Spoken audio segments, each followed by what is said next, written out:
last time when I did the lecture, I had forgotten to, not your lecture, the other lecture I had forgotten to record, and I had to do 1 hour in addition. Okay, anyway. Yes. Someone here has said that he or she is unable to join. Not sure someone? No such issues, right? All of you have, all okay. Right, so we will start with the romantic poets, right? So we were supposed to discuss today the two main poets of the romantic era, who are, as you know, Wordsworth and Coleridge. So we had been looking at John Donne, and we had also looked at the history of English poetry, and we did one poet. And now we have moved on to past the age of enlightenment. We did not discuss anyone as Alexander Pope or any poet of the Enlightenment, but we have moved on to the romantic poets. Right? We still have a long way to go. We have to cover even the modern poets and American poets, and then also Sri Lankan poets. Right? So we have to rush a bit. So if we talk about romanticism in poetry, what are the main features of romantic poetry, or how can we distinguish it as a different movement? Why would you say that it is different from other poetry or previous poetry? Right, so we know that romanticism came up as a reaction against the Enlightenment ideas or the age of reason, right? Before the age of romanticism, before we talked of the imagination, or before we talked of emotions on age, now we know from the age of when we were going to school, we know that romanticism is all about nature and the emotions and the childhood and the bad effects of industrial revolution. We know all that, but what is the special emphasis of this? Why is there a necessity to give an emphasis to this? Especially because during the age of enlightenment, the discourse of the day, right? All the discourse, that means the talk of the day or the emphasis to the philosophical thought, the forces that were driving society were of the intellect, of the rational mind, of the perceived senses. We perceive the world through our 5 senses. So we know the empirical method where we observe facts, right? Through observation, so we come to a conclusion. We drive conclusions through observation. We collect data, and through the observation we drive conclusions. It is different from religious dogma. Of course, we are not going back to religious dogma in the romantic age, but we do not accept things on the basis of religion, right? So we observe things and we perceive things through our 5 senses, and we come to the conclusion about things. So this is the scientific method. This was the dominating method in the age of enlightenment. And then the age of reason, we do not believe things as they are said by the church. We begin to question things. There's nothing wrong in questioning. It is not heresy, right? So the intellect, not blindly believing, the intellect, the reason, the scientific method, the empirical study, all this was the prominent method or the prominent discourse in the age of enlightenment. Well, this is good, right? We needed this kind of thing because we know before the age of enlightenment it was the Puritan age. So the enlightenment age, there was a shift between accepting religious dogmas and moving on to a new scientific era. But what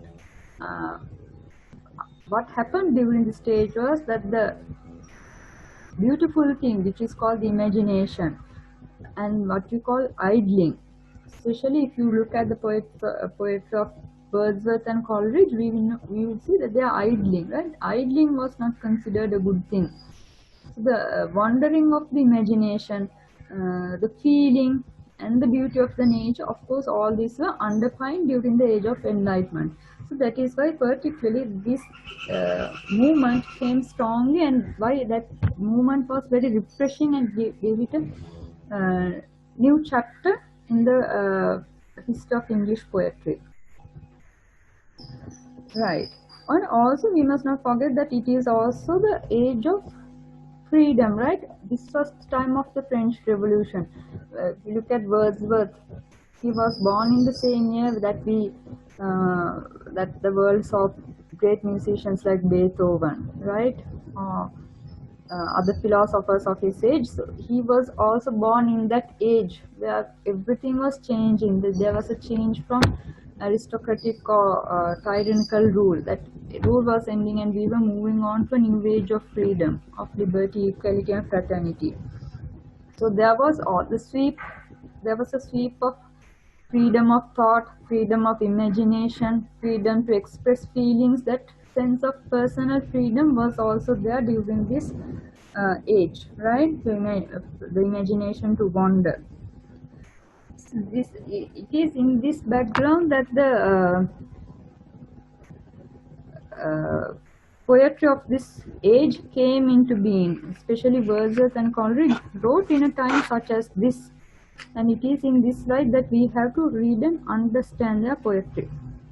Okay, so if you can even mute your microphones, I don't mind. Unmute your microphones, I don't mind. Or you can use the chat box. What would you say are the notable features of the poetry of this age? Can you tell me a few?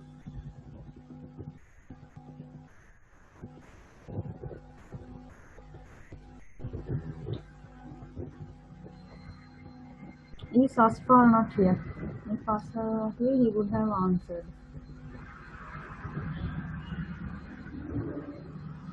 Yes, what are the notable features, the characteristics?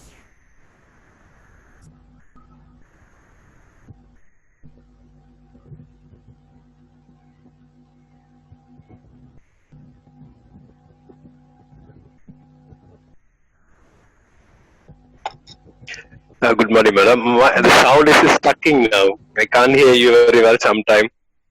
It is stucking. All right. So I was asking, what are the notable features of romantic poetry? Can you tell?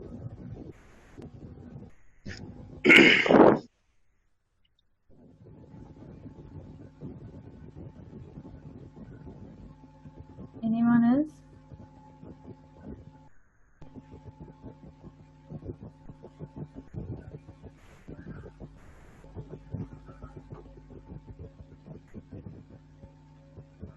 Yes.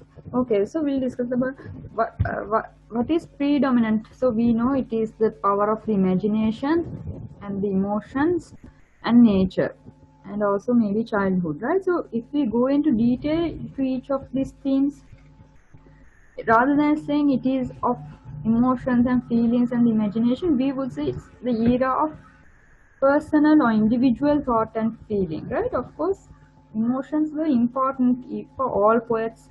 We would not write a poet or a novel or any piece of art without an imagination or without emotions, right? But what was special here? It is the introduction of individual thought and feeling. Looking at poems like Tintin Abbey, or intimations on what you call childhood, right? Those poems very intensely personal. They are personal reflections of their childhood. So person's personal history, his personal emotions, and even his musings. It's almost as if the poet is thinking aloud. This personal aspect became onto a level of they came to a level of a universal significance, which was not the case earlier, right? Earlier poets, even say Shakespeare, or even when we talk about John Donne, they were writing for an audience. We call Shakespeare the bard, the poet of the people, right? Things of the time, catching the mood or the events of the time, the current trends of the time. They wrote on these things. But for the lyrical poets or the lake poets, as we call them, it was their own history or their own story that was made the subject matter of their poems, right? So earlier poets we see accordingly, right? Earlier poets are addressing a cultivated, or what you call a civilized or homogeneous society. These poets wrote to the common people. So if you look at Wordsworth's prelude to the lyrical ballads, you will understand his stance on poetry or his philosophical, what you call, his theology on poetry, his creed. He said that the role of the poet has to change. It has become far too marginal, he said. The role of the poet has become far too marginal. If the troubles of society were superficially urban in nature, he said, of course, the role of the poet has become marginal in the sense the poet used to write to a specific audience. Now he is writing to when it comes to after the Romantic age, they wrote to the common man, right? So a group of poets writing about their personal experiences, personal histories, dreams and imaginations and hopes to the people of the common people of the society, right? Also, if this is not a communal thing, right? Not of course they took the form of the ballad, the lyrical ballad, that is they are the forms of the ballad, but they were also not communal poems as in Chaucer's poems or ballads that came before we call the Elizabethan era, right? They were different from that sense, right? So their audience, they were targeting an audience, the common people of the common society, that's true, but the common society, of course, was intelligent because of the social upheavals that were taking place. The society in general was educated, and say the what you call the commercial era was beginning, right? Merchants were the rising power, so this was a period of learning and enlightenment. So the people in general were educated. So the poems were also educated in nature, in that they were different from the ballads of the previous era, but also they were not writing for an erudite or elite audience. Okay, so that is what one thing, the intensely individual or the personal aspect of the poems. What is the other aspect that is emphasized in the Romantic poets? The aspect of feeling, right? So as for Wordsworth, emotions recollected in tranquility, that is the word which describes his poetry. I have tried to take is the full quote here. Poetry is the spontaneous overflow of feelings. It takes its origin from emotions recollected in tranquility, right? Yes, so he goes on to elaborate this. If you can, I won't mind even if you write it down. Poetry is the spontaneous overflow of powerful feelings. It is the emotions recollected in tranquility. It doesn't mean that Wordsworth writes out of emotions, right? It is not the emotional outburst that we call as such, but the emotions recollected in tranquility. So the emotions distilled through thought, right? Not just the spontaneous emotions, but when you the emotions, when you move into when you get the powerful feeling of the emotions, and then you recollect it in a tranquil nature, and the thought that follows, what follows is another emotion, and this is the ideal stage for generating poetry. Okay, right, just give me 1 second if I can find this quote.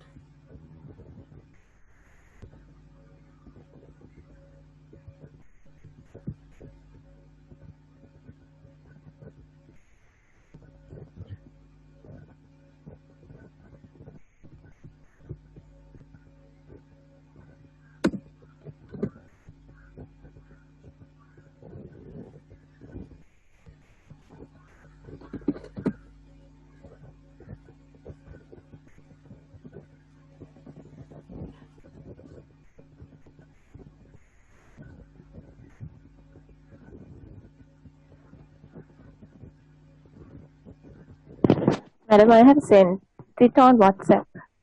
Where is it? Yes, this is the main thing, but there is also another lengthy explanation to this. I have it somewhere. Let me see. You see, I can find it here.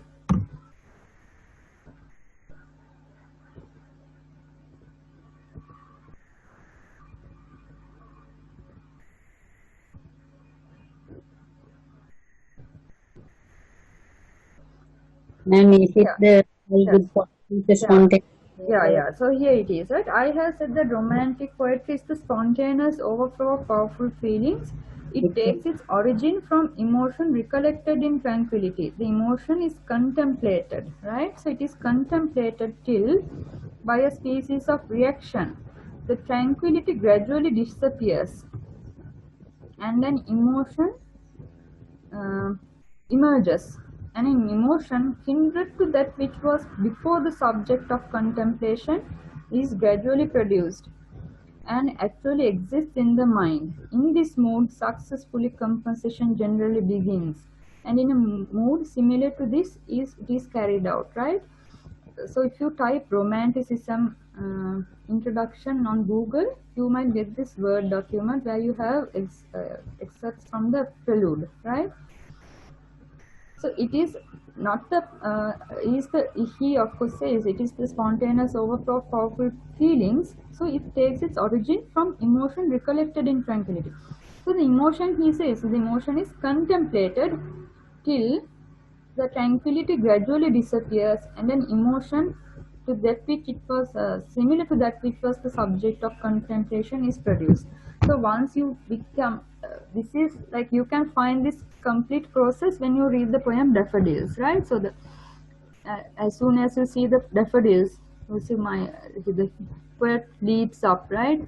Until I saw a crowd of daffodils. So he rejoices in that, and then he confesses later on, I did not know the value of this experience until I had was in tranquility and I contemplated that experience, and then I understood the value of it. So the contemplation, and in that contemplation, that tranquility disappears again, right? So he is contemplating in tranquility, but that boredom or that tranquil mood disappears, and that emotion, which was another emotion which is similar to the previous emotion, is generated, right?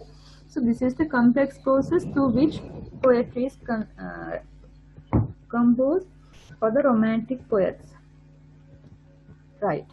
So we'll go with that to the poems itself, right? So I wandered lonely as a cloud. I hope you have these poems with you. I wandered lonely as a cloud that floats on high over vales and hills. So as is always, solitude is important, right? So wandering lonely as a cloud, the simile is there. Alone the poet is wandering, that floats on high over valleys and hills. When all at once I saw a crowd, a host of golden daffodils. The crowd, the flowers are compared to a group of people, right? Personified here. A host of golden daffodils, a collection of golden daffodils. Beside the lake, beneath the trees, fluttering and dancing in the breeze. So again, the name, the next stanza continues as the stars that shine and twinkle on the Milky Way. They stretched in never-ending line along the margin of a bay, right? So the description of the natural beauty of the environment, also a key feature in romantic poetry. Describing, not particularly describing, here more than describing, the beauty of the nature is brought out here, right? So for the romantics, nature had more meaning than just the beauty of it. They stretched in never-ending line along the margin of a bay, the hyperbolic language, the never-ending line, along the margin of a bay.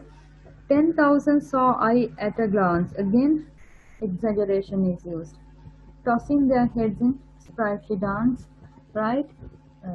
So that, of course, the poet expresses that a sort of through the personification he tries to give the impression that this is more than just perception of beauty, right? Almost a communion, almost an interaction, a companionship with nature. Not just admiring the beauty, but having a kind of a relationship with nature, which was not prevalent in previous times, right? Now, of course, most of the time when I was a kid, when my teacher said this relationship with nature, I did not understand this, right? Because we always talk about nature. But you must understand, in that era, nature was undermined. The value of nature was undermined. So later on, we will come to this fact that for the Romantic poets, nature was something divine, even something similar to the Godhead, because in the previous church, theology, the natural environment, the Catholic Church, all these were separate entities. Of course, now it's not the case. Now the Catholic Church emphasizes the importance of nature, right? But for the in that time, the church was a very powerful institution during the time of Wordsworth and Blake. So even a communion, a relationship with nature, tossing their heads and sprightly dance. Almost like people, these flowers have the ability to rejuvenate the poet just as much as the presence of an actual human being would do. The waves beside them danced, but they outdid the sparkling waves in glee. A poet could not but be gay in such a jocund company. Right, so again here, a poet could not but be gay in such a jocund company. So also here Wordsworth distinguishes the poet from the natural person. A poet couldn't be gay. What is the role of the poet? He is not simply another person, but he sees things from a different angle, a different perception. A poet is a person who has a different perception of things, who maybe the same events or the same things that he sees in society, but because of his difference, his sharpened sensitivity and his sharpened emotions, he tranquilly contemplates them. And then it is for him a different experience, and he communicates this experience through his poetry, right? So the poet was a different person from the common man. A poet could not but be gay in such a jocund company. I gazed and gazed, but little thought what wealth the show to me had brought. For often on my couch I lie in vacant or in pensive mood. They flash upon the inward eye, which is the bliss of solitude, right?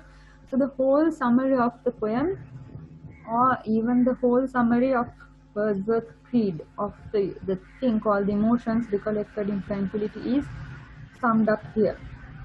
Because when on my couch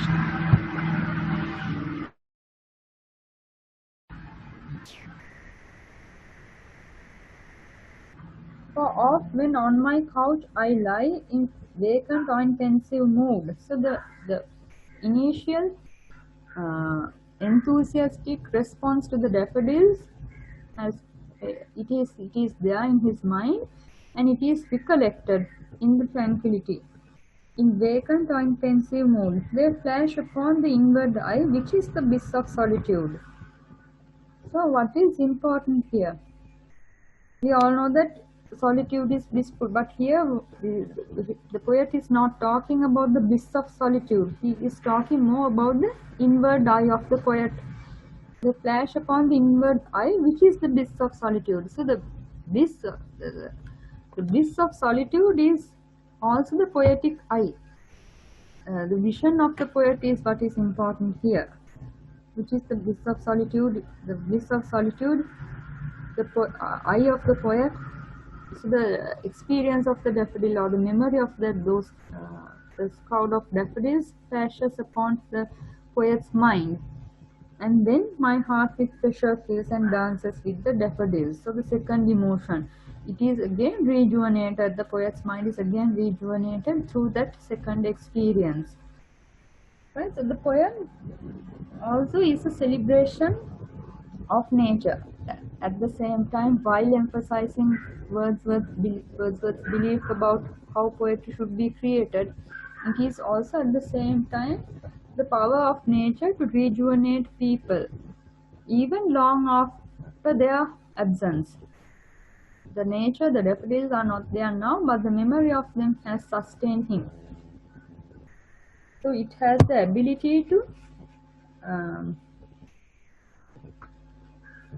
what you call make him gay and happy even long after the experience is gone.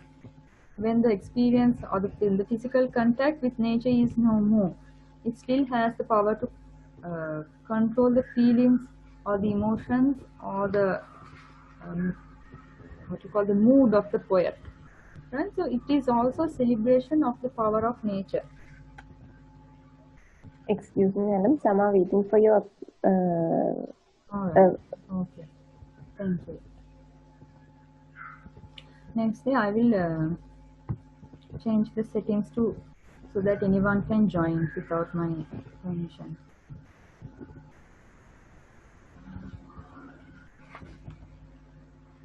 Right. So I think you are. There is nothing much to say about the technical devices here. There are similes and what you call the image. The powerful images are there. Right? The daffodils and the cloud and what you call the stars and all that. Anything else that needs to be addressed in the poem? So if you go on the internet, you will also find a lot of notes about this poem, but at the same time this poem is something that has been repeatedly included in anthologies. So it is kind of misused or abused, right? It is a common poem, but its meaning is very profound. It actually gives an insight into Wordsworth's theory of composing poetry. What I would advise you to do is read it again and again, along with that quotation about how poetry has to be composed. And if you can read the entire prelude, it's good. And then you will understand the meaning, the depth, the deep meaning of this poem. Okay. So we said that the poem is about the celebration of the power of nature, and nature for the romantics is also, as I told you, it's not just the physical beauty or the beauty of the nature, but nature had several meanings for the romantics, including one thing is its power, and also as they perceive that there is the divinity in nature, right? God dwells in nature. In an era which was dominated by religious thought and where God and nature were clearly separated, science, God and religion were clearly separated with boundaries. In such an era, this group of poets were bold enough to say that of course God dwells in nature, and nature is the force that creates and recreates. It has the power to rejuvenate, just as the church would emphasize that the divinity has, right? Nature is the principal power that animates or creates the objects of nature. So isn't that true, that the nature has the power to create objects? It is considered as a living being. Nature as a whole, not nature, not specifically the daffodils or the sea or whatever, but nature as a whole is seen as something powerful and divine. So this is the main theme that we come to in My Heart Leaps Up When I Behold a Rainbow in the Sky. Right? Again, the same natural symbol is used, just like the daffodils, to discuss the depth of the power of nature or the value of nature. Of course, you must also need to understand that this was happening in a time of the Industrial Revolution, right? Which was seen as a threat to the natural world. My heart leaps up when I behold a rainbow in the sky. So it was it when my life began, so is it now I am a man. So be it when I shall grow old or let me die. Right? So my heart leaps up when I behold a rainbow in the sky. So again the enthusiastic response of the poet. My heart leaps up when all at once I saw a crowd of daffodils. Right? The same tone of the poem is there. I leaps up when I behold a rainbow in the sky. So was it when my life began. See the change in the tenses. So is it now I am a man. And so it be it when I shall grow old. Right? So poet sees the rainbow and he is lighted up by it suddenly, but at the same time this is not an experience that he is undergoing at the present, but before the present, even as a child, he has undergone the same experience. Right? My heart leaps up when I behold a rainbow in the sea. When my life began, even as a child, he had this experience. So is it now I am a man, and it shall be when I grow old. So here is the and he said, I could wish my days to be bound each to each by natural piety. See the word, the choice of word here, the natural piety, the devotion to nature. I could wish my days to be. What is here in the words of the poet, the regret, right? I wish my days would be like this. There is the hope or the wish that my days would be signified or symbolized by devotion to nature. So I want to keep it that way. I want to maintain this devotion or this relationship, this binding with nature. I want it to continue it till I die. So be it when I grow old, or let me die. I want to maintain it that way. So why is he emphasizing that? Let this relationship be the same as I grow old. It is prevalent belief here is that when man grows old, his relationship with the divine in the nature is gradually diminished. People are born innocent, children are born innocent with a relationship with nature. They are born within the nature, with the connection with nature. And as people grow old, this connection diminishes, right? So there's always a longing to return to this relationship, to experience this communion with the nature. So that is why he said, I could wish my days to be bound each to each by natural piety. Let my days be characterized by natural piety. Let me not move away from the natural beauty or the relationship with nature.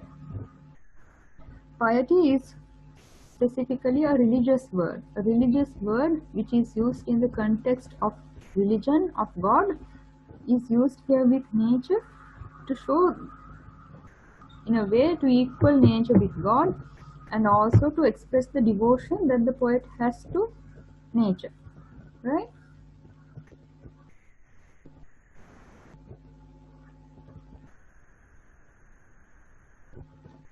So as you see, the natural world, now we were talking about the special focus of the natural world, the focus of the natural world in romantic poetry. It is not just the physical beauty of the nature, but also the power of the nature, and it's the divinity that is the ability to create and recreate,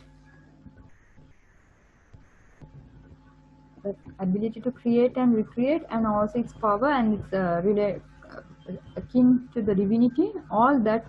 And this concept of nature is intricately bound with childhood, right?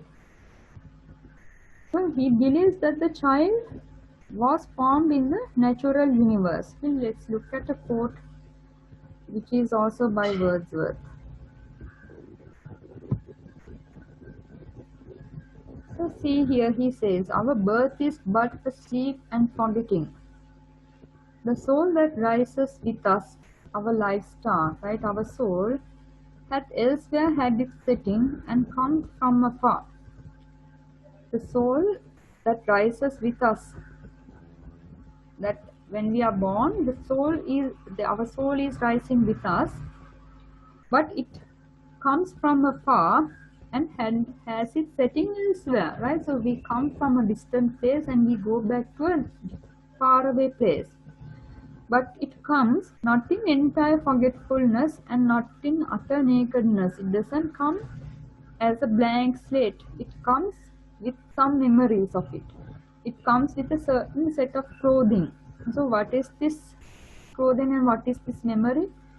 It's a kind of a divine. We are born of God, and it is a sort of born from God, in the sense born in nature. We come not in entire forgetfulness and not in utter nakedness, but trailing clouds of glory do we come from God, who is our home, who is of the natural environment. So we come from God, who is present in the natural environment. So this is his idea of the nature. So herein he says the child is father of man, right? The philosophical concept where the child is not as a small human creature, a miniature version of man, right? He possesses more wisdom and more knowledge that the man does not possess, because he comes from God. He is more close to nature. So the nature, the divine within nature, the divine wisdom that is in nature is communicated to the child, and the child carries with him all this knowledge, right? So where does this idea comes from? In during the age of enlightenment, Rousseau was a popular philosopher, and his ideas of childhood, he not only rejected the idea of original sin, but he also said that children are not sinful as such. Before this age, there was the idea that childhood is a stage of sinfulness because of the fall of man. So we carry with us our bad mark or the stains of original sin. So when we are born, before being baptized, we have original sin. So we are sinful when we are born. But through Christianity, when we are baptized, we become members of the church. Then through baptism, through moral virtue, through the teachings of the Catholic Church and through other institutions such as the school, through the church, we are formed. We know what is good and wrong, bad, right? What is right and wrong, we learn through society. So this is how we progress in virtue or in morality. So the child in itself does not know anything about morality, right? So the moral is specifically something that is created by man, right? Virtue, morals, these are created by man. This is what we learn from our civilized, cultured society.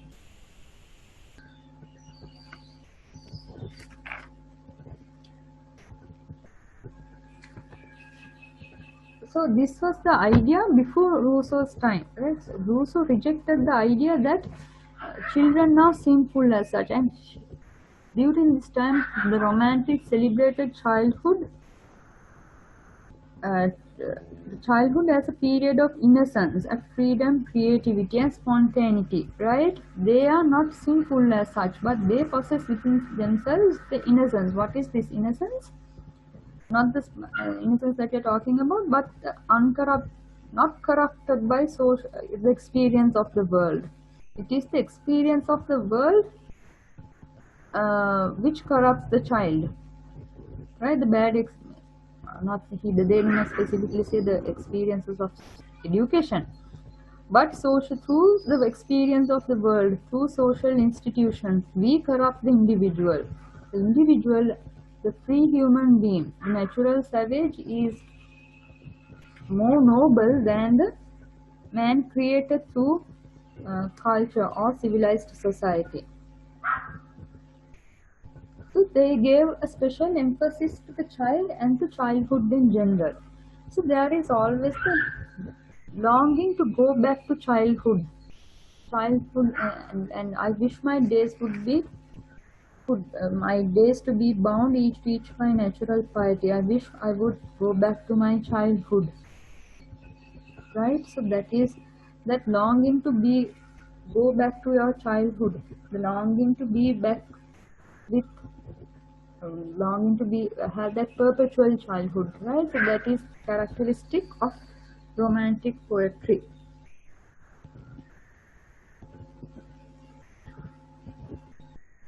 So yes,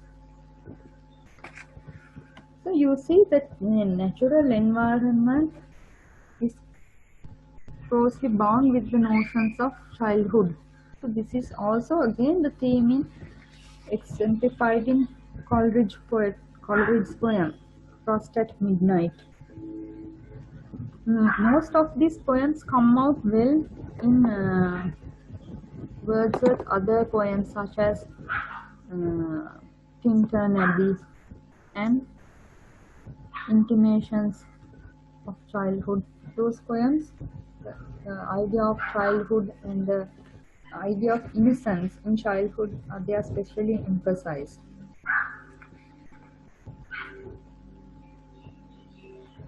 So you can, if you can remember, Wordsworth himself has said, right, one impulse from a vernal wood will teach you more of man, of moral evil and of good, than all the sages can. So nature can teach you more about good and evil, more about morality, more about virtue, and more about man himself than all the sages, or more than all the dogmas of the church, or more than your school can teach you. So it is very clearly, this theme is exemplified in Frost at Midnight by Coleridge, right, where he wishes that his teacher was nature himself. We'll look at this poem, right, Frost at Midnight by Coleridge.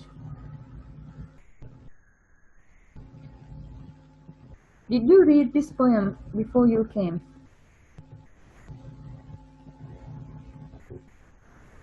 To the class, right? So if you read this, you would understand what it is to be, what the level of personal feeling or personal emotion is for the romantic poets. This is intensely personal, almost thinking aloud, his personal musings on a particular subject. It also shows what it is like, the emotions recollected in tranquility, the tranquil recollection that is also there. The solitude of the poet is also present, but also his own reflection of his childhood.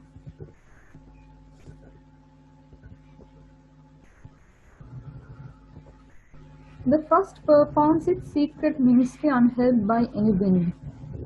So the first line very clearly puts us in the mood.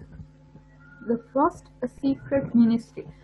Similar to sacred ministry, ministry is something that is given by the church or by God himself, your ministry, what you are supposed to do in this world. So the frost has a specific ministry as such. Who is the agent who has given him this ministry? So we have the question, who has given this ministry, the secret ministry? On whose command is the frost performing this? Is it God or nature? We do not know. It performs its ministry unhelped by any wind. The owlet's cry came loud and hark again loud as before. Very clearly the other images.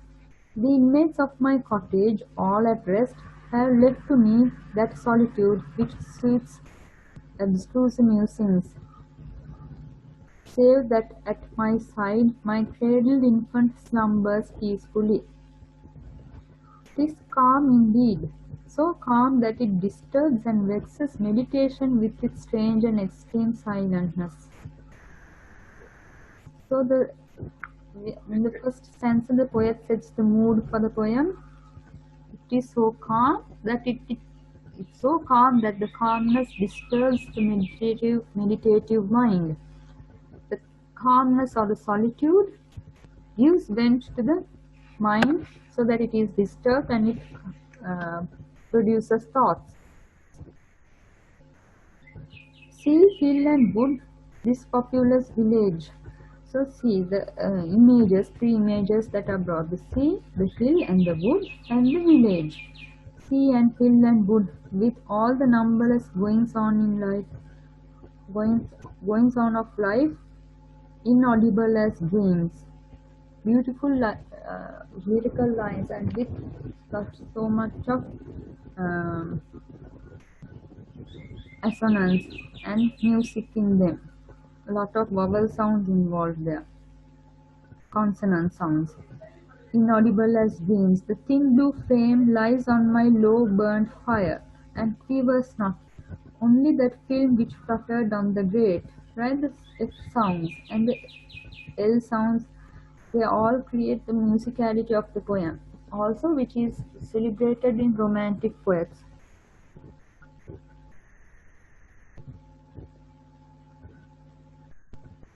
The thin blue flame lies on my low burnt fire and quivers not. Only that flame which fluttered on the grate still flutters there, the sole unquiet thing.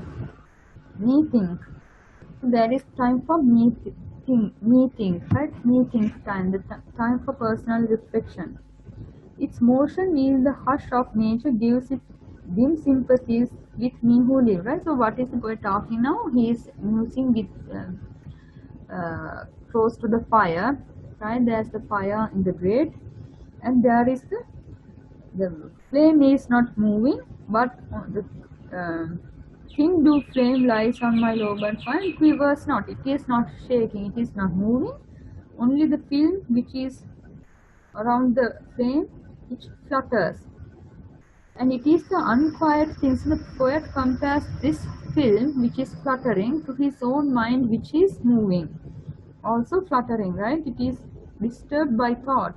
How is it disturbed? Because of the silence of the atmosphere. The motion of the film, it sympathizes with me who lives, right? It sympathizes with my mind, making it a companionable form. So the film that flutters is a companion to my mind, which is also alive at this time, whose puny flaps and freaks the idling spirit by its own moods interprets everywhere, echo or mirror seeking of itself, and makes a toy of thought. So toying with thought, turning it round, brooding, musing, right, reflecting in a very pensive mood. So the companion to this poet's pensive mood is the fluttering film of the flame. See how the poet talks about the imagination here, especially in Coleridge's poems. We come across the power of the imagination. So this is where the imagination is roused, right? In a tranquil mood, in the solitude, the imagination is given rein. But oh, how oft at school with most believing mind presageful have I gazed upon the bars to watch that fluttering stranger. Right, now he is reminiscing about his school days. Right, when he was a child. So if you know about Coleridge's childhood, earlier he went to his grammar school in his own village, but later on when he had to move on to a college in London. So he, in a way, he regrets this shift, this change in the school. I have often gazed upon the bars of the school windows, maybe, to watch that fluttering stranger, and often with unclosed lids his eyes, Already had I dreamed of my sweet birthplace and the old church tower. I have dreamed from London about my birth village and the old church tower there, whose bells, the poor man's only music, ran from morn to evening, all the hot fair day, so sweetly that they stirred and haunted me with a wild pressure, falling on my ear most like articulate sounds of things to come. So I have, how often have I from the first two stanzas, right? The quietness, solitude of the atmosphere. It has given him thoughts to go back to his childhood. So he thinks of his childhood in London, in the school where he watched looked at the bars of the windows, and he could remember the church bells, and he dreamed of things to come, right? What would my future be? Even there he has been dreaming, right? Until the dreams lulled me to sleep and sleep prolonged my dreams. So out by the stern preceptor's face, my eye fixed with mock study on my swimming book, right? So half asleep, it was not interested in the content of the lesson, right? Now this is the typical school of this age, when children are forced to learn, right? They're taken away from their village homes, and in the metropolis of London they are learning, and he is dreaming of his childhood days, the village, right? So he is half asleep, so I'm brooding all the following morning. Think even in the school, in the following morning he is falling asleep and the book is swimming in front of his face. Why mock study? Not seriously engaged in the study, but just pretending to be involved in the book. Save if the door half opened, except he was not alert, not paying attention to the lesson, except when the door opened, and I snatched a hasty glance, and still my heart leaped up, for still I hoped to see the stranger's face. So when the door is half open, the heart leaps up thinking that this might be someone from my own village. Would it be the townsman or the aunt or the sister, or my playmate, who were both, when we both were clothed alike? When we are both wearing the same clothes, it's the playmate. So waiting for someone new from the village to get away from the boredom of the school. Right? Dear babe that sleeps cradled by my side, whose gentle breathings, heard in this deep calm, fill up the interspersed vacancies and momentary pauses of thought. My babe so beautiful, it fills my heart with tenderness thus to look at thee. Right? So the baby is sleeping next to the poet. It's a monologue kind of, right? And we assume that the speaker is the poet himself.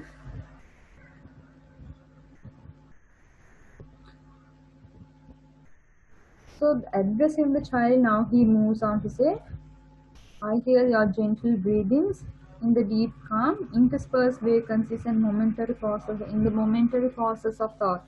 When I come away from my thoughts, I hear your breathing. And think that thou should learn far other lore and in far other scenes.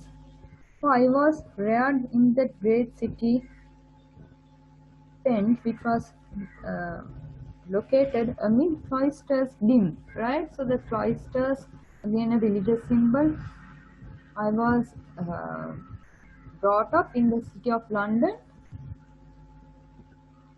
amid the cloisters, surrounded by the unknown and the harsh hierarchical church or the education system there, right? With no freedom there. And so not lovely but the sky and the stars. So I did not see anything but the sky and the stars. But thou, my babe, shalt wander like a breeze by lakes and sandy shores beneath the crags of ancient mountain, and beneath the clouds which image in their bulk both lakes and shores and mountain crags. Unlike me, you will go walk travel far and wide in the natural world, right? By lakes and sandy shores. You will go like a breeze by the lakes and sandy shores, beneath the crags of ancient mountains, and beneath the clouds. And the clouds will reflect the lakes and the shores and the mountains. All this will be reflected in the clouds.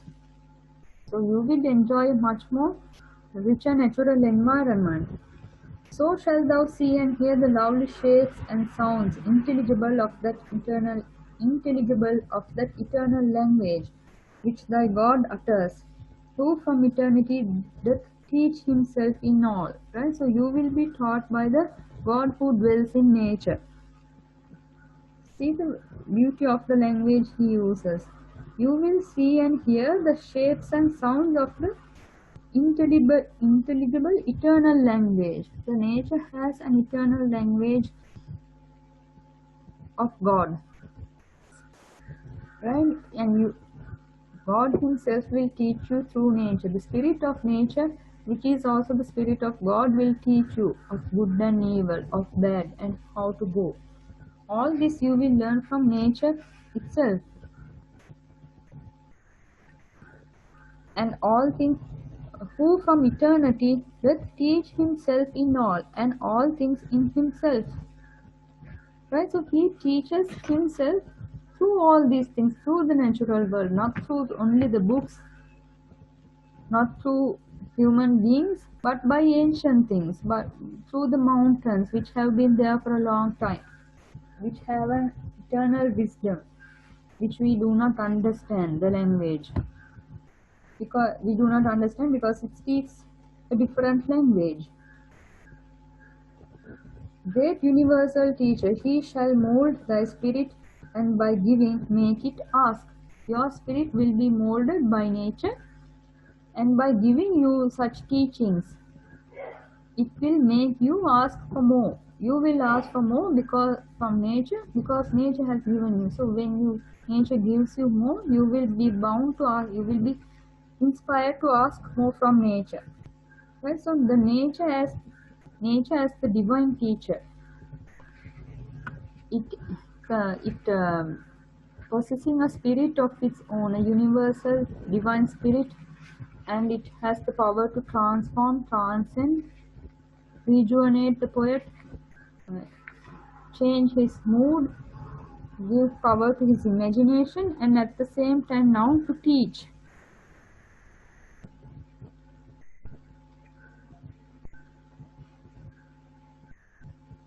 Therefore all seasons shall be sweet to thee, whether the summer clothes. Therefore all seasons shall be sweet to thee, whether the summer clothes the general earth with greenness, or the redbreast sit and sing betwixt the tufts of snow and the bare branch of mossy apple tree. Right? Whether it is whether the general earth, whether the summer clothes the earth with greenness, or whether during the spring the redbreast is singing, or during the winter time when the night thatch smokes in the sun thaw, and whether the eavesdrops fall, heard only in the trances of the blast. The eavesdrops, on the roof you have the eavesdrops during the winter time, whether they fall, or whether they are, or even if the frost hangs them in icicles on the rooftop from the eavesdrops, right? So the secret ministry of the frost. This is the ministry of the frost. It is performed, right, secretively, inaudibly. It is performing its ministry of educating the child. It moves silently, instructing all, and its spirit is prevalent everywhere, right? It is performing a sacred ministry which is not understood by the common people. Whether the eavesdrops fall, heard only in the trances of the blast, or if the secret ministry of frost shall hang them up in silent icicles, even if the the snow falls from the eavesdrops, or even if the frost hangs them up in silent icicles, quietly shining to the quiet moon. Either way, you will be taught by the sublime nature.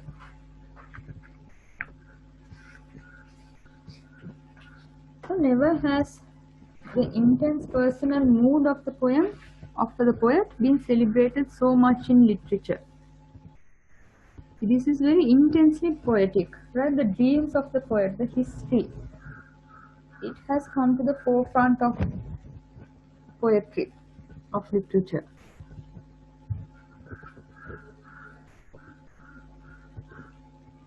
And the poet is writing in blank verse, right? There is a iambic meter, but there is no rhyme scheme. So the verse style suits the monologue, the pensive mood, the musings of the poet.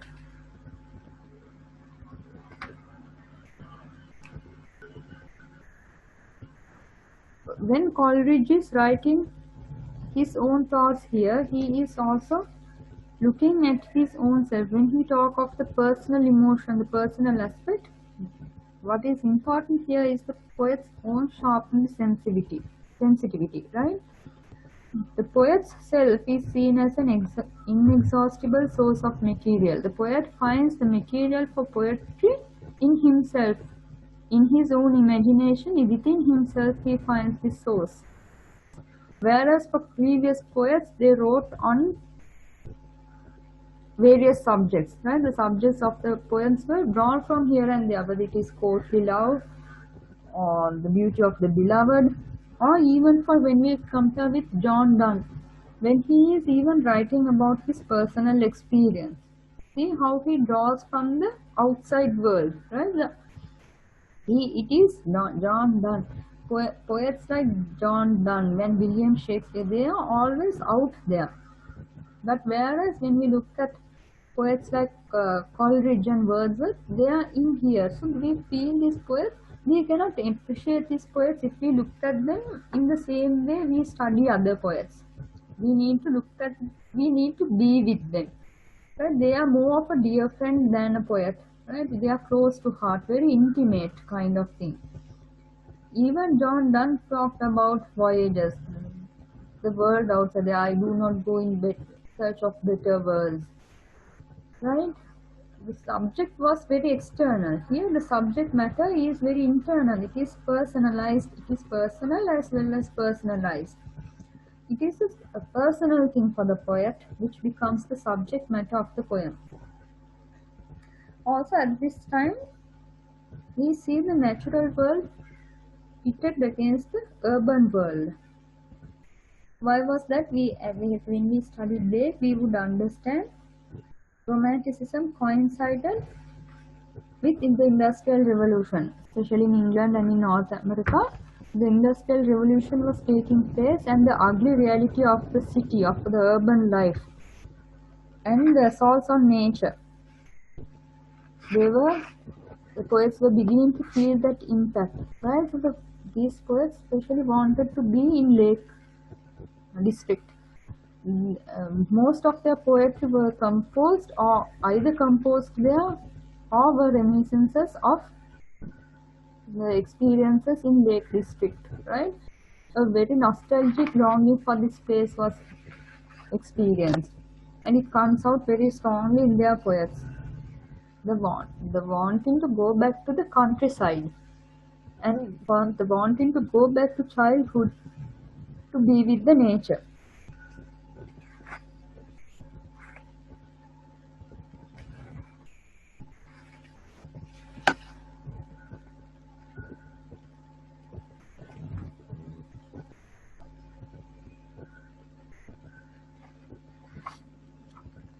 Right, so we talked about the natural world, the divine in the natural world as opposed to the urban world, and the importance of childhood and the importance of the emotions recollected in tranquility.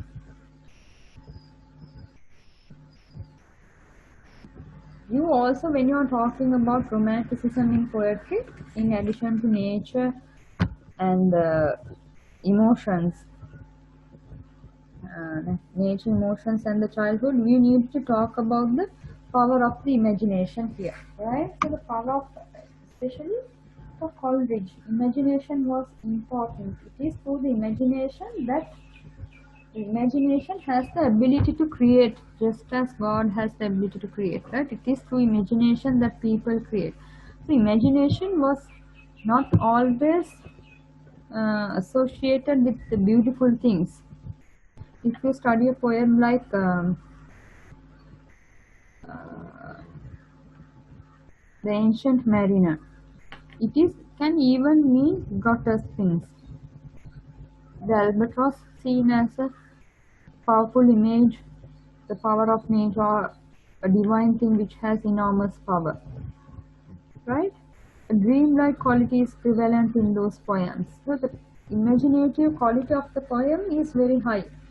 Even if you look at this, a simple poem like My heart leaps up when I behold a rainbow in the sky, the imagination plays a key role.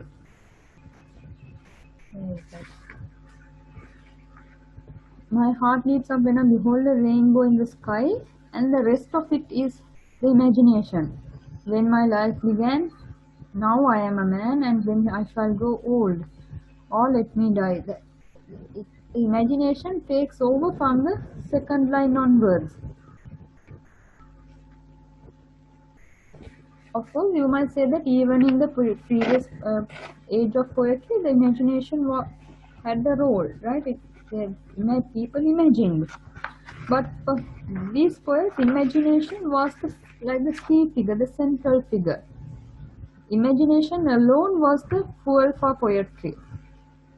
Nothing else, not the external events of the day. They were, of course, the external events of the day had little importance, purely imaginative. If you talk about visionaries like Blake,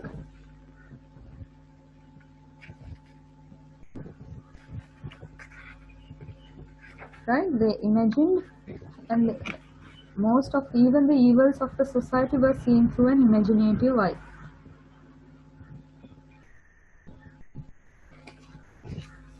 Right, we'll look at the final poem, The Solitary Reaper. Right, any questions in Frost at Midnight? If you have, there is a lot of auditory imagery here. Lot of auditory devices like assonance, consonance, and alliteration. Right, flux and freaks, the idling spirit. Flux and freaks is an alliteration. Yes.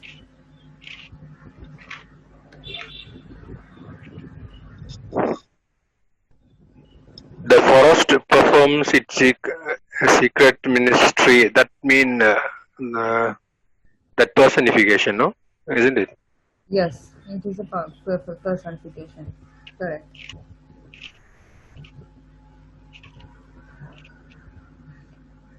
Frost is seen as a person, right? So everywhere you might see that the natural symbol, nature is personified. Nature as Then also forest is also symbolize. What does it symbolize? Frost symbolizes nature. The power of nature, no? Yes. Yes, the power of nature.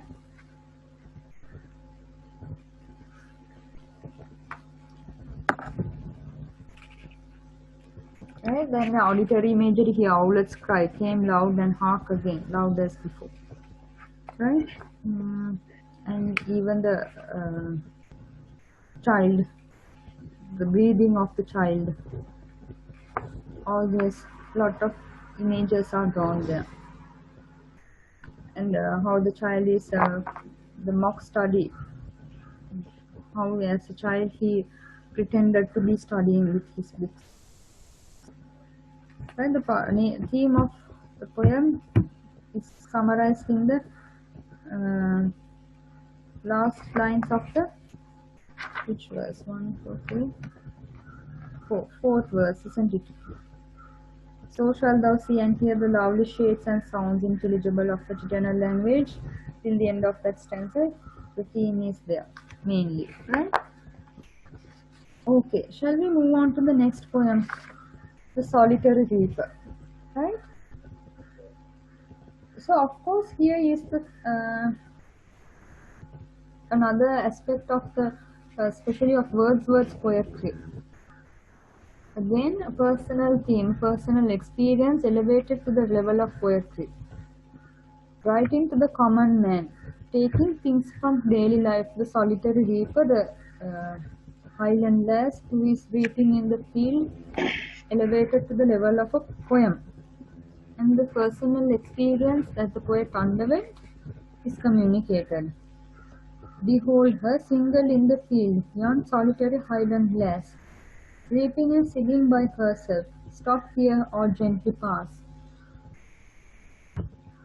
So the poet is Madam, usually his poem, the word poems are very unique because most of these poems are based on his own experience.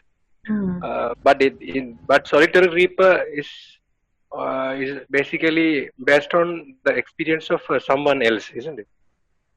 Is that so? I It is actually, not. I No, no, haven't. he's talking about someone else, no, in that poem, not his own experience. I hope. Uh, Okay.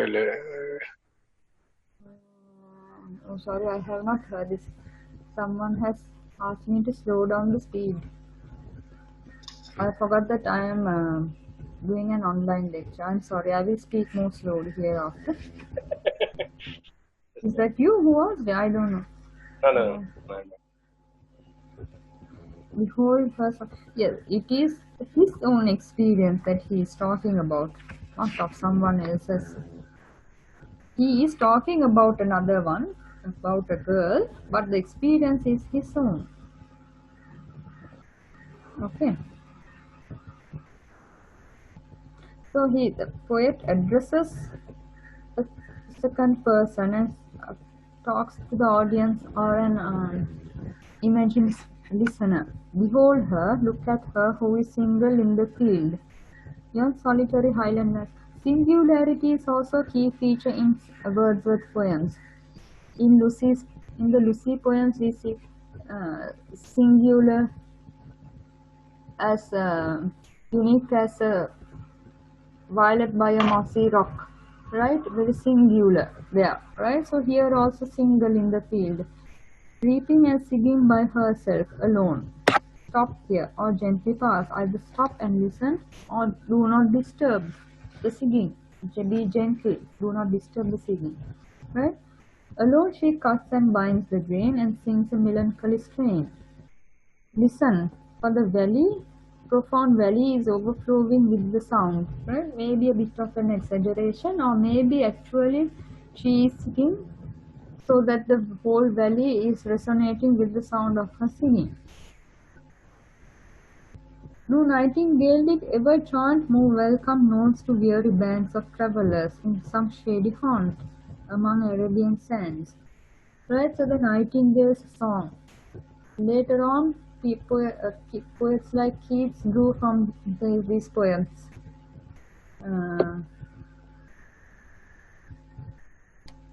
The nightingale, the ode to a nightingale, right? The nightingale sings of Arabian lands, of the stories that are set there. Of course, the Arabian world also conjures up a lot of imagination, right? A lot of stories related to the imaginative. It's that these stories are very imaginative. So here also there are references to the Arabian world. A voice so thrilling never was heard in springtime from the cuckoo bird, breaking the silence of the seas among the farthest Hebrides. Will no one tell me what she sings? Perhaps the plaintive numbers flow for old, unhappy, far-off things and battles long ago.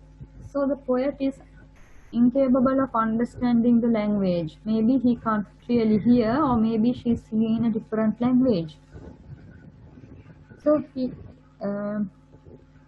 is perhaps thinking she is singing perhaps of far-off things, or maybe of battles, but also maybe is she singing of some humble thing, maybe is it a personal thing, a familiar matter of today, some natural sorrow, a loss or a pain that has been and may be again. What is she singing of? Is it a subject matter that is personal to herself, a mundane matter, or a very significant event of great interest, of historical interest, right? So whatever the content of the song, the poet is enthralled not so much by the content of the song but by the singing itself. He also celebrates here the power of music and the power of the song, right? And also he celebrates his experience. Whatever the theme the maiden sang, as if her song could have no ending.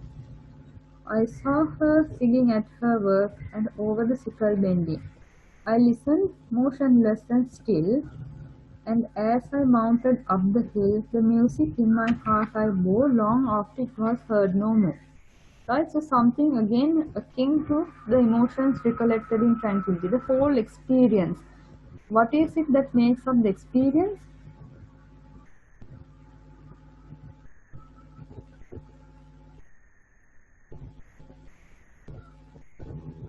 What is the experience composed of? It's not the content of the song, but the music, being singular in the field, the faraway field, and the music flowing onto the valley overflowing with the sound, and she is singing alone, that uniqueness, and he listening gently to this solitude, the atmosphere, the whole what you call an impressionistic mood, right, is drawn on. So that is what is mentioned here. But this is what the experience is made of, right? The being singular, being unique, far away, plaintive, all that melancholic experience, that impressionistic mood is what the experience is made of, and that experience remains with the poet when the song is no longer heard. Even after this experience, the recollection of that experience, or the memory of that experience is there with him, right? So a celebration of memory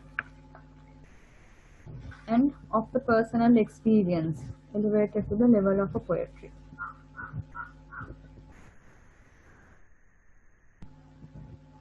Okay, right. So I see that in the chat box some of the things have not been clear.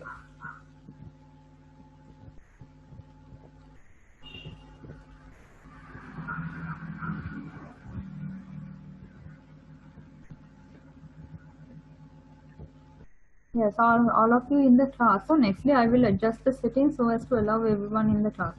Right. Is the now if you the matter here is, if you don't read the poems beforehand, you will not be able to understand the lecture, right?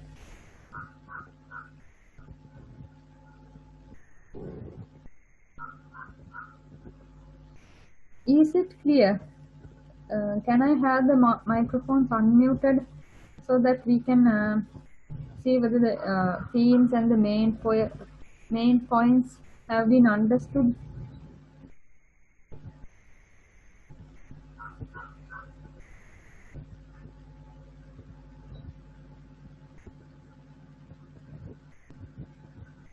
Yes.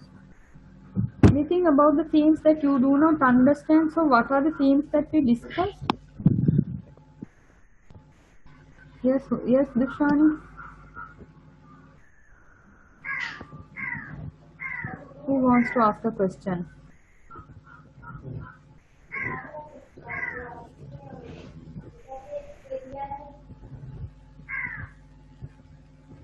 Does anyone have to ask a question about the themes?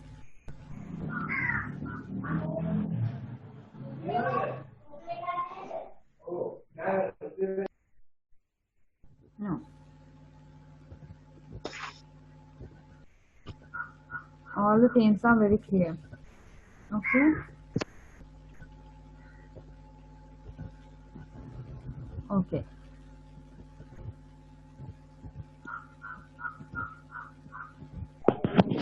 Madam, shall we please discuss the themes again?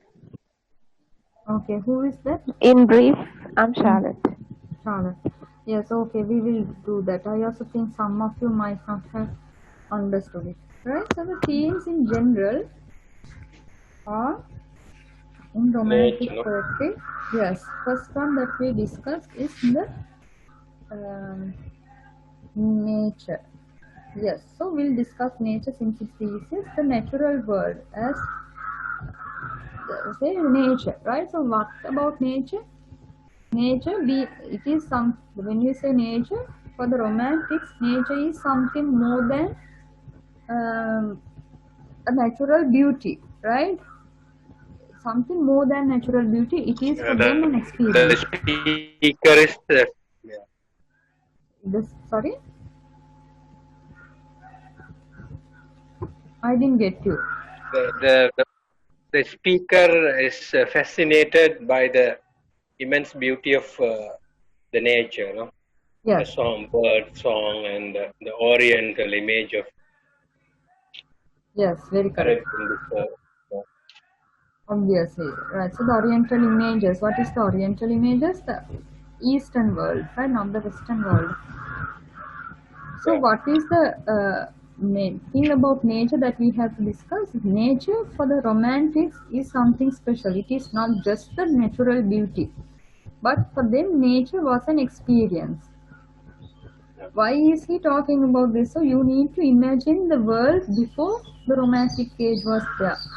It was an age which gave prominence to reason. They said before the age of reason, what was there? It was the age of religion, the dark ages or the middle ages. They lived in a time when everything was decided by the church, and we did not, dark ages, that is why we call, right? We did not believe that the earth went round the sun, that right, people did not have any scientific method, so anything that was said by the church was accepted as true. But later on, when the printing press was found, gradually, when things were, there were some social changes that were taking place. Iron was found, the wheel was invented, printing came to Europe, so the Bible was printed and circulated. The Reformation came at this time, right? People began to question the authority of the Pope. All these were coming in. Earlier, it was called the Dark Ages because people blindly accepted not only what was said by the church but also what was said by the state. There was a ruling society which dictated what is right and wrong. This is what is right, this is what is wrong, right? But with the age of enlightenment, people began to question that authority. How do you say that this is right and this is wrong? Now, in our age, we always question whatever it is. Just for the sake of questioning, we question. We talk of for the rights of the black people, we talk of the rights of the minority, this and that, or whenever, right? Then we have media freedom, all this is there, but at that time it was not prevalent. So when people began to question the authority of the church, the movement that came for this is the scientific method. People no longer accepted religious dogma. They observed the world, the facts. They observed the world and then through observation drew on their own conclusions. This is what we call a scientific method. So the people observed the planets and the stars through their telescopes, and they observed that of course the Earth is not in a fixed motion, right? It is the Earth that is orbiting. Those things we discovered through observation. So then the church opposed. How can that be true? That this is what is said, right? God created the world. So that those questioning came into being. The scientific people said, no, we are not no longer going to believe in what the church says. We are going to believe in our own sense of reason, which is far superior than what is dictated blindly by the church. The church and the state were separated. This is what the church says. State said, the people who ruled the country said, we no longer need the authority of the church because we cannot accept the doctrine of the church. A new set of beliefs, a new social code was coming into being. So that is how the age of reason, the reason came into prominence, the supremacy of the rational mind, what we call logic, came at this time in the age of reason. So what was the characteristic of the poetry of that era? If we look at poets like Alexander Pope, they have a very strict structure, lines of equal length, right? A proper rhyme scheme, to perfect finish, very elegant poetry written for an educated audience, right? That the era of enlightenment of the mind, very beautiful things, right? You must not say that if they are not beautiful, they are very beautiful. The poems of Samuel Johnson and Alexander Pope, they have very beautiful symmetry in them, right? Construction. That all that was there in the age of enlightenment. So now, imagine if you are living in an age like that, where everything is very strict and neat, and where everything is logical, right? There are no haphazard events. Everything follows a reason. People sinned, right? Adam sinned, and that the reason for our suffering is the consequence of that fall. If you sin, you have suffering. So a logical conclusion is always there, right? In that kind of context, people did not have the time to idle, right? You cannot imagine things out of nowhere. So this is an age where the imagination was suppressed, where we said imagination, or just conjure. What is imagination? Conjuring of images in your mind, right? So that does not have any basis. It might be good for religion or for myth, right, or for fantasy or fairy tales. Fairy tales became written for children at this stage. Earlier, fairy tales were written for a bigger audience. Can you remember all our folk tales? They were not written for children, they were written for an adult audience. But with the age of enlightenment now, not here, we did not have, of course, an age of enlightenment here in our country, but in Europe, those folk tales and fairy tales became the subject matter of children. Why? Such imagined creatures, such as what you call a dragon, right, or a fairy or a goblin, such things are not perceived in our daily life. So how do they come up? They are all the products of the imagination. So they are good for kids. So that imagination was suppressed. So in that, it is in such a context that the poets like Wordsworth or Coleridge started again to draw or give prominence to the imagination, because they perceived it as the sole vehicle of poetry. Of course, even in Pope, even in Samuel Johnson, even in Jonathan Swift, we find imagination. But here, for them, imagination was a far much important factor. It was the driving force of poetry, right? The sole vehicle of poetry. It had a very clearly prominent role in romantic poetry, right? So that is the imagination. So if you go home and study this poet, Rhyme of the Ancient Mariner, that is a very beautiful poem. It brings out the imaginative power of the poet. And then the natural world. Of course, the industrialization was happening at this time. Now, earlier I was talking first about nature. So religion and nature and state and science, they were clearly separated, right? So how are we educated? Now, of course, we are educated through the natural world, isn't it? It is very common for us to say, take our child to the garden and show them a tree or a plant and educate them about nature. So we sit under a tree and we learn. That type of thing is common here. But in that age, people were clearly instructed in buildings, right, within the four walls of the classroom. Children did not like this. Now, of course, children like to learn, they want to like to go to school. But learning was for them a painful experience in this age. That is why poets like Coleridge, they say, I was taken away from the natural environment and put into an artificial environment in a city. Also, the city was, at this time, it was being urbanized, right? London was becoming an urban city. So the natural atmosphere was gradually decaying. So children who were once used to have that communion with nature, now totally uprooted from that atmosphere and put into an urban setting.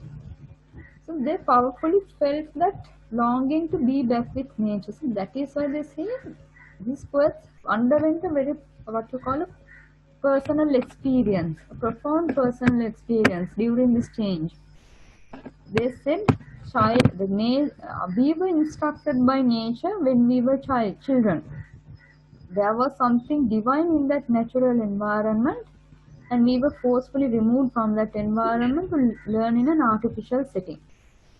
So the nature was seen as a powerful force which had the ability to rejuvenate a poet, which had the ability to be a companion to people, and which had the power to instruct of good and evil. They had the ability to instruct. Nature had a wisdom which is far greater than that was of the schools of the other institutions like the church. Okay, so here you must understand again, at this time we see wisdom came only from God, and God spoke only through the church, right? The idea that gods can speak through nature was alien at this time. So that is why Wordsworth and poets like Wordsworth and Coleridge were considered as revolutionary at that time, because the idea that nature could instruct was all a kind of a contradictory or revolutionary or radical idea, a departure from the usual norm. Have you ever heard Shakespeare saying anything of this kind, that nature can teach you? No, he did not say anything of that, right? Nature was of that natural world. There were trees and stones and rocks and mountains. They were beautiful, that's all. But nature having a spirit, and that spirit being almost equal to God, is something that we find for the first time in the romantic poets such as Keats and Wordsworth, or William Blake and Coleridge and Wordsworth, right? So that is the prominence as given to nature. Is that clear? Then, of course, along with nature, the symbol of childhood. Childhood is seen as a pure state of being. Now, is childhood, do you think childhood is a pure state? Is it pure or is it free of sin? What do you think of your childhood? Was it free of sin naturally? You have no idea of your childhood. So go home and think about it, whether your childhood was free of sin or was it full of sins, right? Whether it was full of sins, right? Now, Rousseau was the philosopher who said, of course, childhood is a state of purity. Why did we say that childhood was a state of purity? Because also again in that time we said we are born with original sin, and if we I don't know most of you whether you all are Catholics or following other religions, but according to Christianity, as soon as a child is born, within like 1 week, we take him to the church and baptize the child. So that is to remove it from the consequences of original sin. What is the original sin? The sin of Adam and Eve. They disobeyed God. So we are the sons and daughters. We are the descendants of our parents, Adam and Eve. So we have that sinfulness in us, right? So the Christians believe, up to this, it is the belief, right? We believe that this original sinfulness which is in the flesh is removed through baptism, and we are again connected back to God. We actually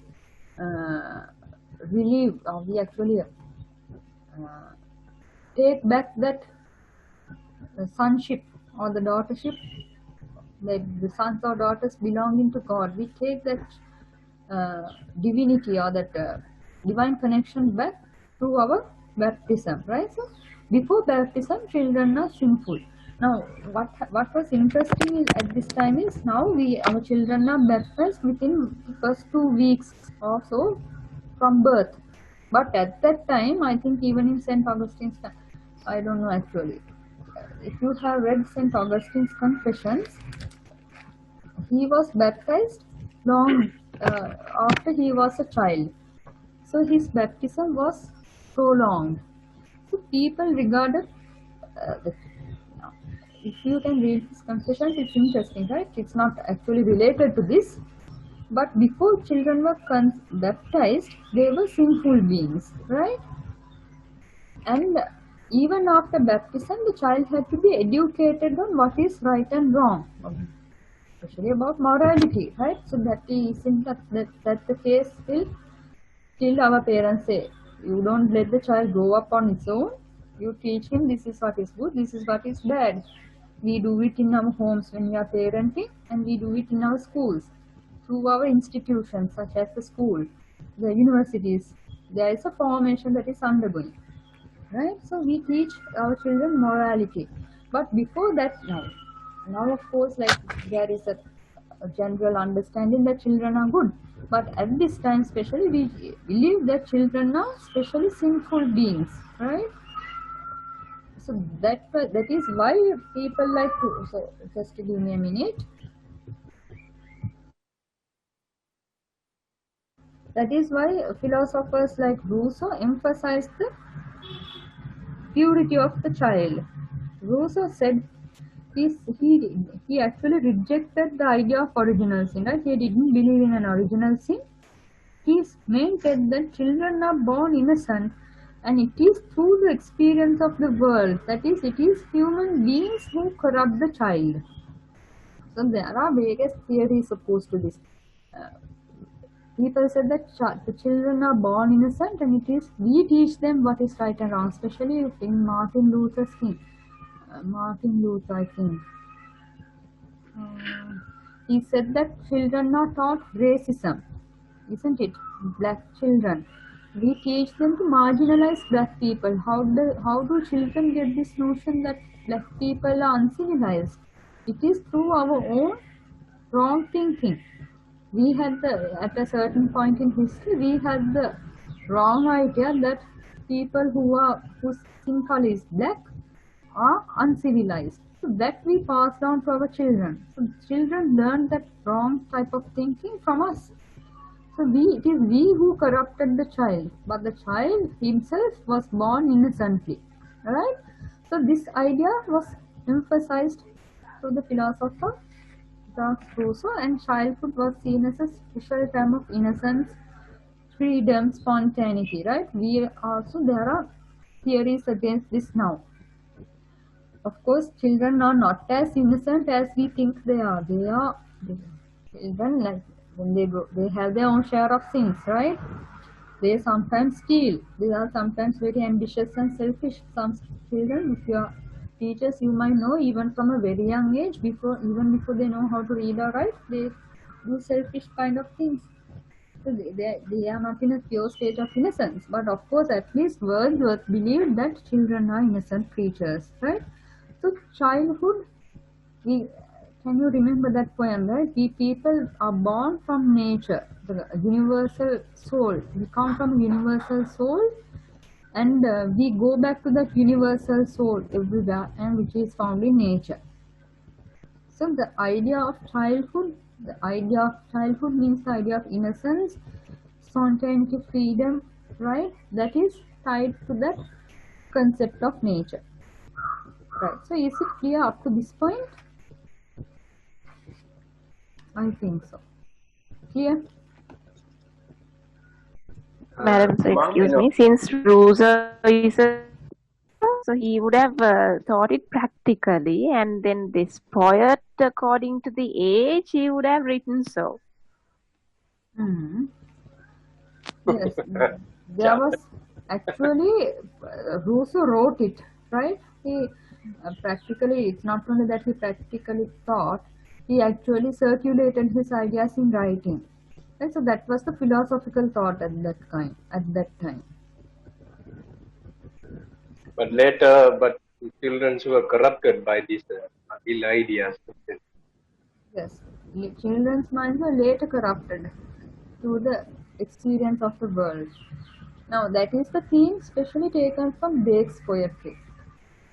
Can you remember his poetry is divided into songs of experience and songs of innocence.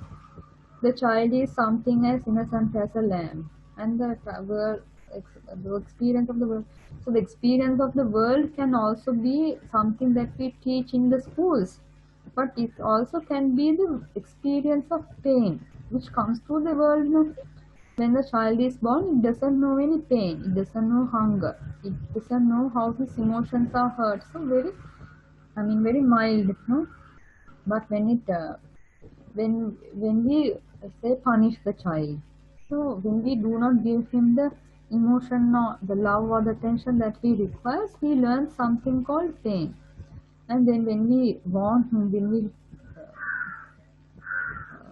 say admonish him, then he learns things like fear. So all corruptions, no, like this is like it's something like a pure soul is corrupted through unnecessary things such as fear, pain, and then what? Now, if you go on further, once you experience pain, you are afraid of pain, so you avoid consequences of pain. So now, lot of like psychologists or people like Robin Sharma, and they say the reason why people are like this, right, stuck, as you can see, we are all stuck in a certain point, right? We are not the divine beings that we can be. Why we are stuck here like this is because we are afraid of the pain. We are afraid of feeling pain. We are afraid that our love will be rejected.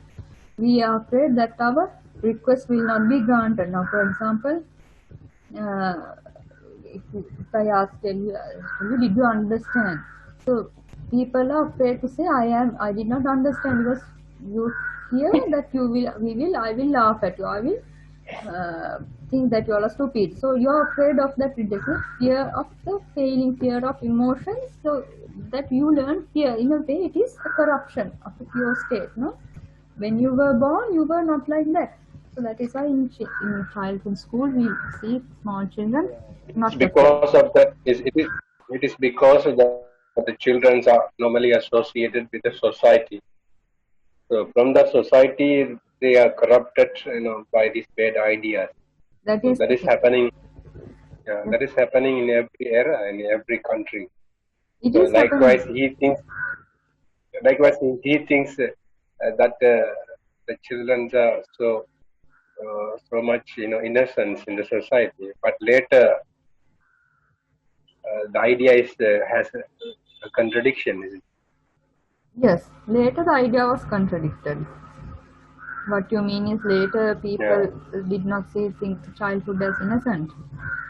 But as you say in Wordsworth's poetry, as you said, in every country, in every culture, that idea is that the children are very innocent when they are born, but later through the society they are brought up, they learn these things and then they are corrupted.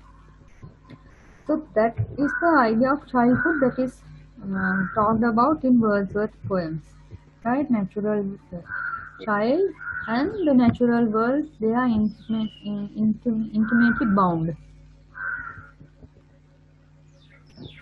And then the emotional content of the Also, poem. I have a question. Yes. Romanticism. The individuals are given more important than the society. Yes.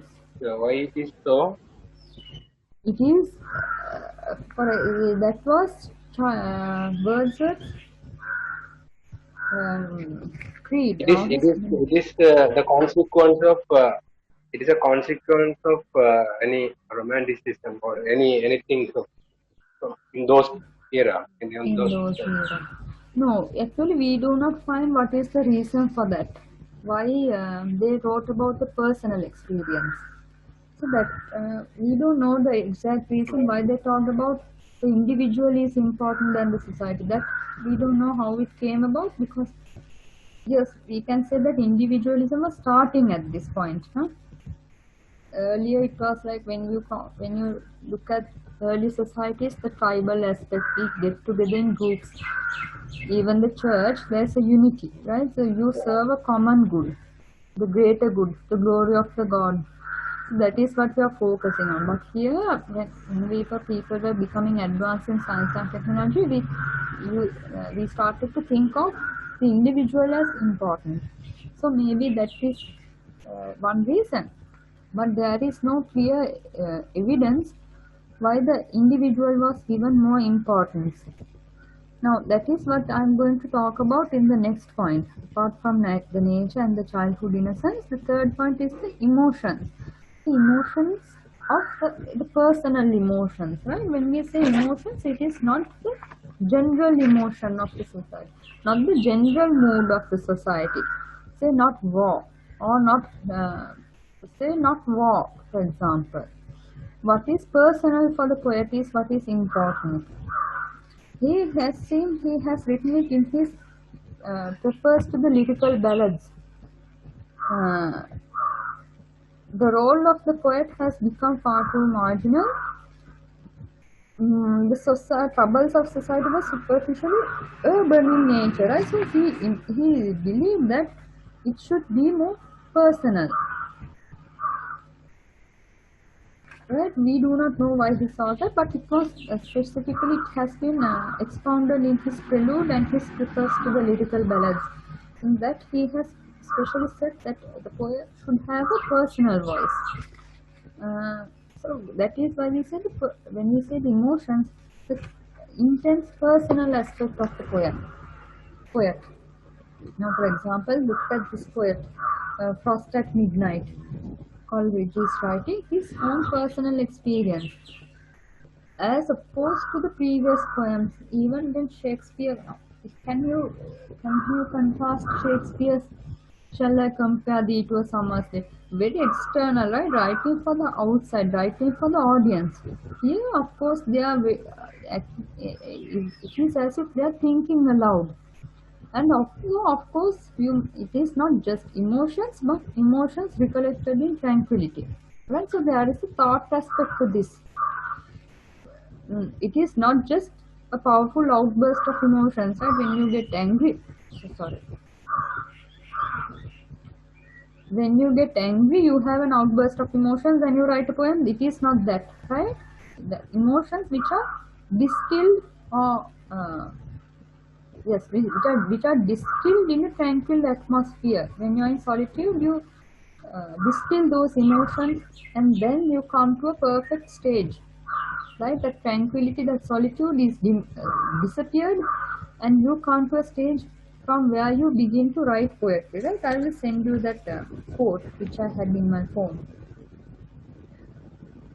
So they were focusing on their own self, their personal experience, right? As opposed to other poets who were writing for an audience or who had the society in mind. Right? They had the eye on the society, they had the eye on the audience, the outsider. Earlier they were praised in general. The poet is the spokesperson of the society, addressing a cultivated, homogeneous society, addressing a person outside there, the educated audience. This is very intensely personal, right? Even when whether he talks about the daffodils or whether he is musing on his childhood, as in intimations of immortality. Even in those things, even in those poems, even in poems like Tintin Abbey, we get the personal experience of the poet. And also what is called the imagination, especially the working of the unconscious mind. It conjures up emotions, images, right? Dreams have special significance. There's a dream-like effect even in poems like The Rime of the Ancient Mariner. The supernatural forces at play here, right? And there is a childlike primitive world is conjured up in the imagination. Now, if you talk about Blake, when he talks about childhood innocence, he is visualizing a different world, right? So it conjures up emotions, even which is like rough, right? Which are dark in nature. Dark images are conjured up there, and they become the subject of the poems. So those are the themes of the poems. And what about the techniques that are used? Now here, the ballad form is used in many of Bake's poems, right? Iambic pentameter, which is the uh, rhythm of natural speech, is used. And the ballad, for example, is Solitary Reaper, right? Because it's poetry written for the common people. Also can be taken as a theme, right? Now when you're discussing the techniques, you can say that the romantics wrote for the common audience, the common man. So their poems were refined in structure, not very rigid in structure. They used popular forms such as the ballad or the blank verse to express their thoughts. Also, in order to express their powerful feelings, they had to also due to their powerful feelings, to express their powerful feelings, they could not adhere to a perfectly rigid structure, right? So they had to use free forms such as the blank verse to express their emotions. And also the diction, very simple, right? Flowing diction, almost conversational in tone. Frost at midnight, almost a conversation, a monologue, right?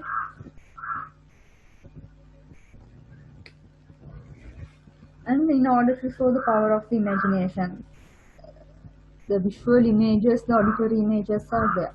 Especially you can comment on the musicality of the poem, the lyric form. There are no lyrics here,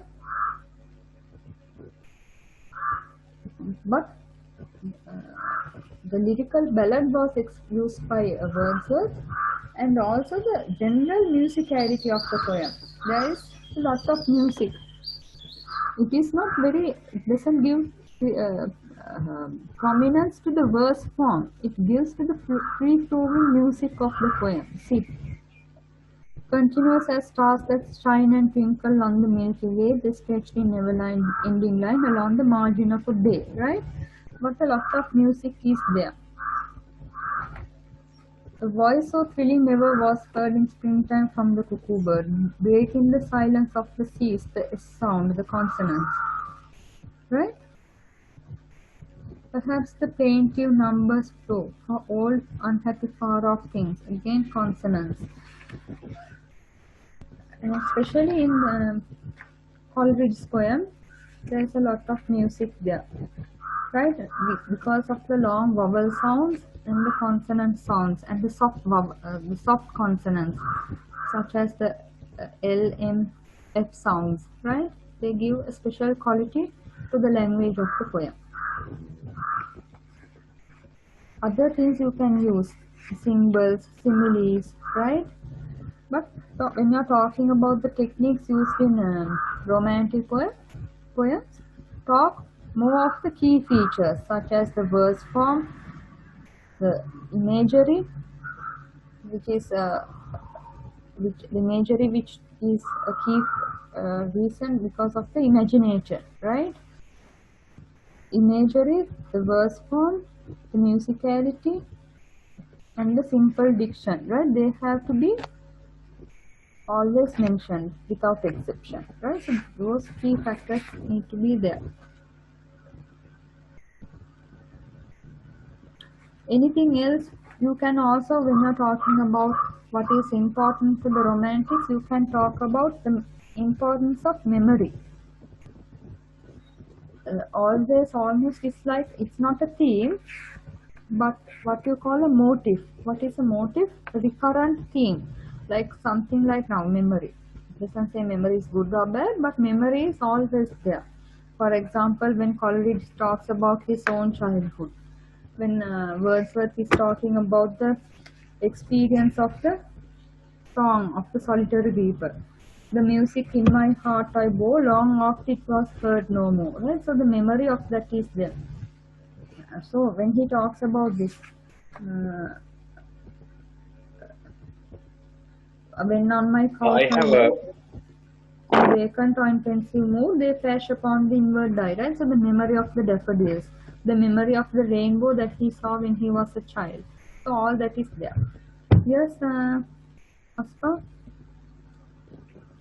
I have a question.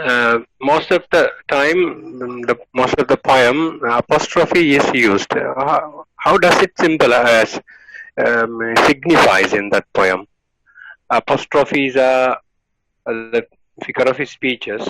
I don't know how does it an apostrophe symbolize in the poem. Yes, apostrophe is there. Now, when you say behold her single in the field, an apostrophe is addressing a third person. Right now, here for example, behold her single in the field, yon solitary highlanders. He is addressing another person. And even in Frost at And Midnight. also that Yes. Yes. a lot of punctuation marks are used in those poems. Like I'm talking about the Solitary Reaper.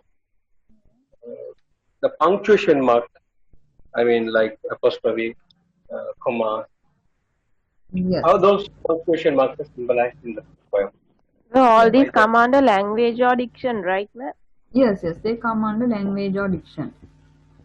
So you can have one paragraph or whatever, or one set which talks about diction, which is simple, and also you can also talk about, if you're talking about punctuation, you can talk about in the form also. What is usually, why is punctuation used? Here when get the dramatic effect, isn't it? Behold her single in the field yon solitary highland lass. Sorry? For contraction. Yes, for contrast as self, of course. Contraction. Contraction, yes, that is also there. And also to signify the enthusiasm or the immediate reaction of the poet to the natural scene, isn't it? And now see yon solitary highland lass, weeping and singing by herself, a semicolon, pause, right? The rhythm of the poem is pause here. Also to give it a conversational tone, not the... Does those punctuation marks immediately connect the readers to that nature? Punctuation connects the readers to the nature. It does not directly connect the people to the nature, but we can say that the punctuation marks are used to add a conversational tone to the poem which would otherwise sound artificial, isn't it? Yeah. Here what the romantics, what they're trying to do is they're trying to break away from the conventions of structure. So in that, in order to break away from the usual rhythm, to break away from the usual rhyming scheme, they have added punctuation. That is what we can say. And to add the dramatic effect of a, say, a typical conversation, right?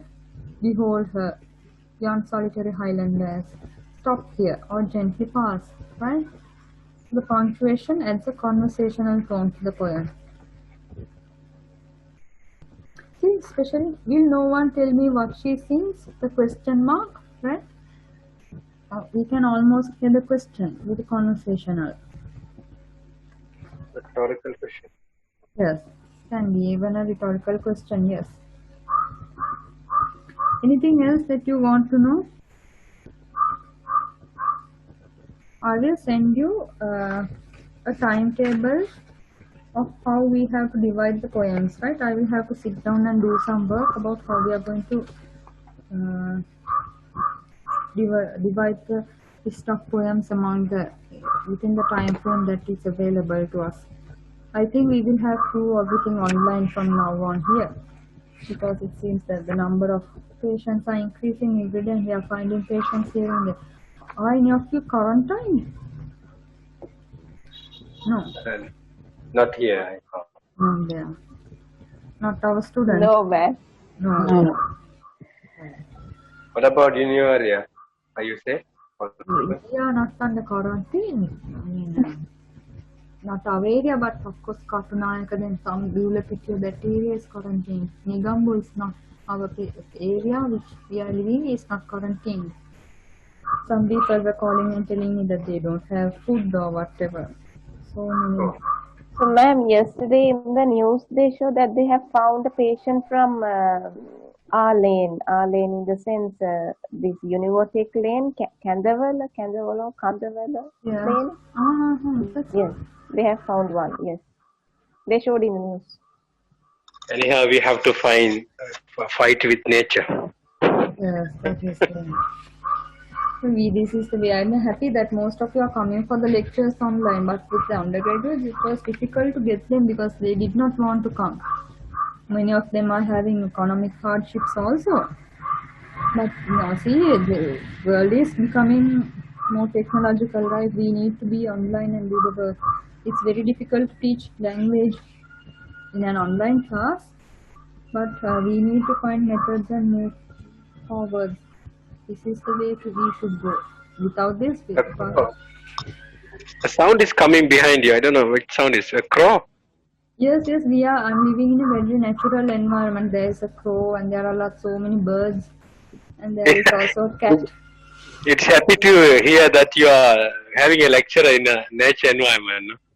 Yes, The topic is nature today.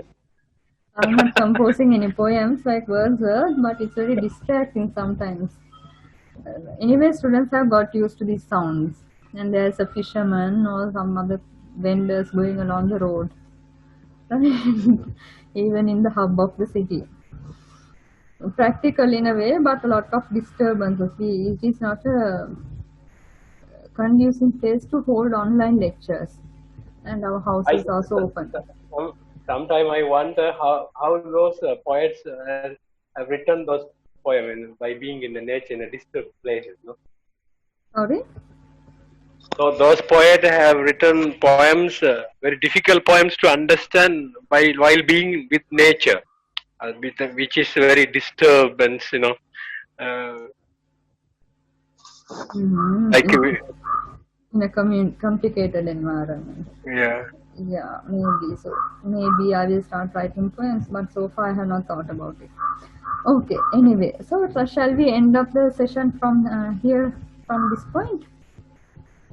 I wanted to discuss Blake also, but we don't have time, and I'm actually what are the areas that we are going to discuss next week? Next week, Blake and definitely Shakespeare, right? Blake and Keats, Blake and John Keats and Shakespeare, right? So I will somehow sit and draw up the timetable and send it to you, right? And we are definitely doing Shakespeare next week because we don't have any more time to do him. We have actually skipped the poet and gone, but we have to do him, study his poetry quickly, right? Okay. Any more questions? Thank you very much. Okay. Madam, when it's closer to the exam, please help us with writing answers, ma'am. Yes. I'm thinking of the assignments as well. Now we cannot do an in-class test now. So I'm thinking whether we can just take past paper questions as assignments. Because that will be helpful if we have only limited time, isn't it? Okay. What do you think? But before that also we need just a helping hand. Alright, okay. Yes, before going to the exam, the assignment proper. Yes, madam. Okay. Thank you. Right, okay. We will write some sample answers and see. Okay, right. So shall I wind up the lecture for now? Sure, madam. Okay, ma'am. Okay. Thank you very much. Thank you so much. Okay, goodbye.